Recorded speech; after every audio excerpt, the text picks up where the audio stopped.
لیکن ہمارا پاکستان ہمارا ایمان ہے، ہمارا پاکستان ہماری شان ہے، ہماری پہچان ہے۔ کرپشن نہیں کرنی ہے، ہیرا پھیری نہیں کرنی ہے، اور اس کی خوشحالی کے لیے اور اس میں بسنے والوں کو امن دینے کے لیے، شانتی دینے کے لیے، اور ان کو روزگار اور ان کے حالات بہتر کرنے کے لیے ہم میں سے ہر شخص نے کوشش کرنی ہے۔ ہمارے بس میں کچھ نہیں ہے، لیکن جو کچھ ہے وہ تو کر سکتے ہیں۔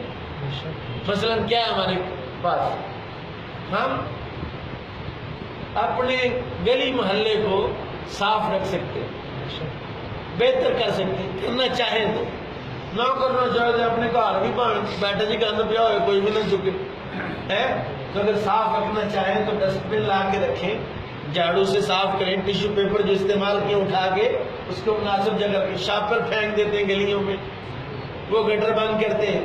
تو اگر ہم سارے نیت کریں کہ یار جو بھی شاپر ہوں گے نا اس کو گلی میں بازار میں نہیں پھینکنا ہے، پلاسٹک کا تھیلا استعمال نہیں کرنا، یہ کام سارے اسٹیٹ کے حکومت کے ہیں، لیکن ہم نے اس لیے کرنے ہیں کہ یہ پاکستان کا مطلب کیا،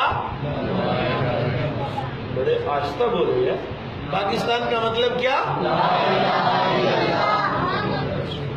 یہ کلمہ طیبہ کے نام پر بنا ہے۔